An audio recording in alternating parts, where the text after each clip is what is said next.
একটা আয়াত শোনাচ্ছি আপনাকে, আমার খুব পছন্দের একটা আয়াত। এবং আল্লামা তাকি উসমানীর নাম শুনেছেন? আমার জানা মতে বিশ্ব বরেণ্য আলেমদের একজন। তিনি একটা গোটা বই লিখেছেন, পুরা বইটাই একটা আয়াতের উপরে। বইটা পড়েন, আপনার কাছে মনে হবে বইটার প্রতিটা কথা আপনার জন্য লেখা হয়েছে। তাসকিয়া, আত্মশুদ্ধি, আত্মশুদ্ধি ও তাসাউফ। ওই বইয়ের প্রথমে টাইটেল, একটা হেডলাইন আয়াত আছে, ইয়া আইয়ুহাল্লাযীনা আমানু, হে মুমিনগণ, আলাইকুম আনফুসাকুম, নিজের নফসের খবর নাও। নিজের নফসের খবর নাও, নিজে ঠিক হও। মান লা ইয়াদুররুকুম মান দাল্লা ইন ইহতাদাইতুম, যারা পথভ্রষ্ট হয়ে যাচ্ছে বা গেছে, এদের পথভ্রষ্টতা তোমাদের কোনো ক্ষতি করবে না যদি তোমরা হেদায়েতের উপর থাকো।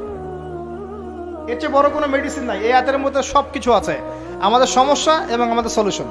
আমাদের সমস্যা হচ্ছে আমরা পরের দিকে বেশি চোখ তুলি, আঙ্গুল থাকে, তোমার এটা ঠিক নাই, তোমার এটা ঠিক নাই, তোমার আকীদা ঠিক নাই, তোমার আমল ঠিক নাই, তোমার তাসকিয়া ঠিক নাই, তোমার রিজিক ঠিক নাই, ইত্যাদি ইত্যাদি।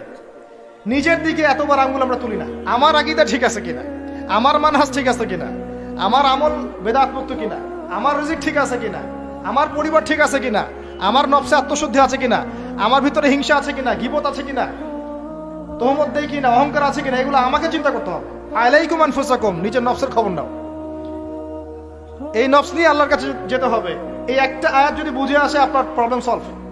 এখানে সমস্যা হচ্ছে আমরা আগে মানুষের সংশোধন চাই, কিন্তু আল্লাহ বলছেন আগে নিজেকে সংশোধন করো। নিজে আগে সংশোধিত হও, একটা বাতি থেকে 1000টা বাতি জ্বলবে ইনশাআল্লাহ।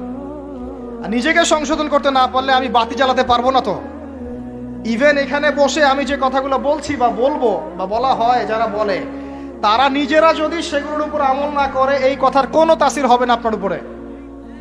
আপনি শুনবেন, এক কান দিয়ে ঢুকবে, আর এক কান দিয়ে বেরো যাবে, বাসায় গিয়ে ঘুমিয়ে যাবেন।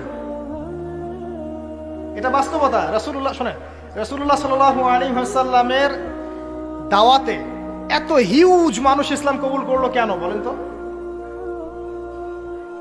মূল কারণ কি জানেন? ইসলামের প্রতিটা বিষয়ের উপরে নবী সাল্লাল্লাহু আলাইহি ওয়াসাল্লাম নিজে আগে আমল করে দেখিয়েছে।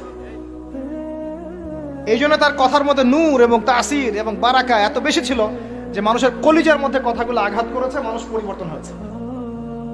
আর আমাদের টোটাল উল্টা।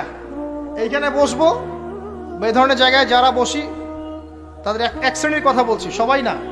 এখানে অনেক মানুষ আছেন যারা আল্লাহওয়ালা এবং যারা বেশি ভাইরাল না, যারা এত সেলিব্রিটি না। রাতের বেলা তাহাজ্জুদ পড়ছেন, দেখেন কোন মাদ্রাসায় খেদমত করছেন, এমন কিছু করছেন যাদেরকে কেউ চেনে না আল্লাহ ছাড়া, তারা আল্লাহর কাছে সেলিব্রিটি। এখানে টোটালি উল্টা। আমরা বলি যেটা, সেটা নিজেরা করি না, আর সেটা করি যা বলি না। আমি আপনাদেরকে বলি, আমি যা জানি তা 30-40% আমি আপনাদেরকে বলতে পারি না,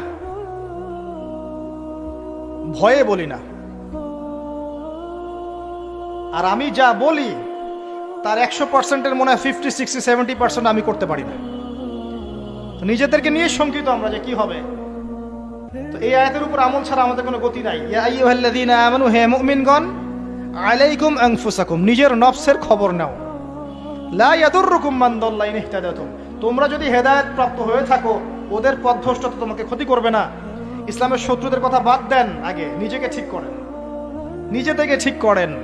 নিজেরা নামাজি হন আল্লাহর ওয়াস্তে, আল্লাহর ওয়াস্তে হালাল খান, পরিবার ঠিক করেন, জ্ঞান অর্জন করেন, আল্লাহর ওয়াস্তে দিনের কোনো খেদমতের চেষ্টা করেন, আপনার জানমাল সময় শ্রম দিয়ে আল্লাহর ওয়াস্তে কিছু করেন, দেশকে কিছু দেন, রাষ্ট্রকে কিছু ভালো কিছু দেন, উম্মাকে কিছু ভালো কিছু দেন, আপনার প্রতিভা দিয়ে মানুষের কল্যাণ করেন, মানবতার কোনো খেদমত করেন, কিছু একটা করেন। গবাদি পশুর মতো জীবনটাকে নষ্ট করবেন না। খাওয়া, ঘুমানো, পেশাব পায়খানা করা, স্ত্রী সহবাস করা, বাচ্চা পয়দা করা, ডেট, এই হলো আমাদের জীবনের প্যাটার্ন। এখন কিছু করেন। সবাই তাকিয়ে আছে আপনাদের দিকে, আমাদের দিকে না, সবাই তাকিয়ে আছে আপনাদের দিকে। আল্লাহ পাক আপনাদেরকে বোঝার তৌফিক দান করুন।